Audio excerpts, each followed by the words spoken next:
விராட் கோலி மற்றும் ரோஹித் சர்மா வங்கதேசத்திற்கு எதிராக கெத்து காட்டப்போவது யார்? முழு விவரம்.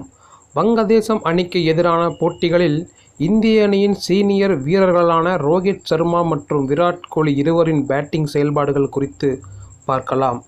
டெஸ்ட் கிரிக்கெட்டில் விராட் கோலி சிறப்பாக செயல்பட்டிருப்பதால் ரோஹித் சர்மாவின் மீதே ரசிகர்களின் கவனம் திரும்பியுள்ளது. இந்தியா வங்கதேசம் அணிகளுக்கு இடையிலான முதல் டெஸ்ட் போட்டி தொடங்குவதற்கு இன்னும் சில நாட்களே இருக்கிறது. இதற்காக இந்திய அணி வீரர்கள் சேப்பாக்கம் மைதானத்தில் பயிற்சி முகாமில் ஈடுபட்டுள்ளனர். இந்திய அணியின் சீனியர் வீரர்களான ரோஹித் சர்மா, விராட் கோலி, அஸ்வின் முதல் ஜூனியர் வீரர்களான யாஷ் தயால், துருவ் ஜுரல் உள்ளிட்டோர் வரை அனைவரும் தீவிர பயிற்சியில் ஈடுபட்டுள்ளனர்.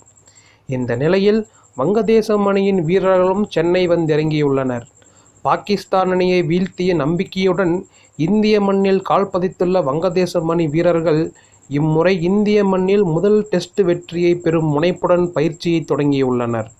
முன்பை விடவும் சிறந்த வீரர்களுடன் களமிறங்கியுள்ள வங்கதேசம் இந்திய அணிக்கு சவால் அளிக்கும் என்று பார்க்கப்படுகிறது. அதேபோல இந்திய அணிக்கு ஹோம் சீசன் தொடங்க உள்ளதால் நட்சத்திர வீரர்களான விராட் கோலி மற்றும் ரோஹித் சர்மா இருவரும் அதிக ரன்களை குவிக்க வேண்டும் என்று ரசிகர்கள் எதிர்பார்த்துள்ளனர்.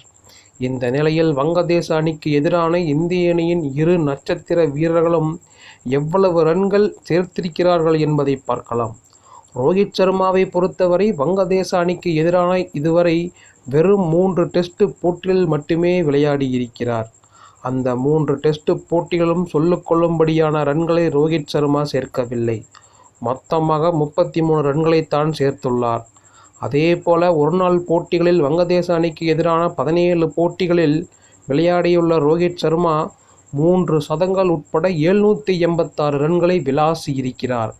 அதேபோல T20 கிரிக்கெட்டில் 13 போட்டிகளில் விளையாடி 477 ரன்களை விளாசியிருக்கிறார். T20 மற்றும் ஒருநாள் கிரிக்கெட்டில் சிறப்பாக ஆடியிருப்பதால் ரோஹித் சர்மா டெஸ்ட் கிரிக்கெட் வங்கதேச அணிக்கு எதிரான பேட்டிங் திறமையை நிரூபிக்க வேண்டிய கட்டாயத்தில் இருக்கிறார். அதேபோல் விராட் கோலியை பொறுத்தவரை வங்கதேசம் அணிக்கு எதிரான 6 டெஸ்ட் போட்டிகளில் விளையாடி 2 சதங்கள் உட்பட 437 ரன்களை விளாசியிருக்கிறார். ஒருநாள் கிரிக்கெட்டை பொறுத்தவரை 16 போட்டிகளில் விளையாடியுள்ள விராட் கோலி 5 சதங்கள், 3 அரை சதங்கள் உட்பட 910 ரன்களை குவித்திருக்கிறார். T20 கிரிக்கெட்டை பொறுத்தவரை 6 போட்டிகளில் விளையாடியுள்ள விராட் கோலி 230 ரன்களை குவித்துள்ளார். இதனால் வங்கதேசம் அணிக்கு எதிரான டெஸ்ட் தொடரில் விராட் கோலி உச்சக்கட்ட ஃபார்மை வெளிப்படுத்துவார் என்று எதிர்பார்க்கப்படுகிறது. அதேபோல் சேப்பாக்கம் மற்றும் கான்பூர் மைதானங்கள் ஸ்பின்னருக்கு சாதகமாக இருக்கும் என்பதால் விராட் கோலி எப்படி சமாளிப்பார் என்ற கேள்வியும் எழுந்துள்ளது.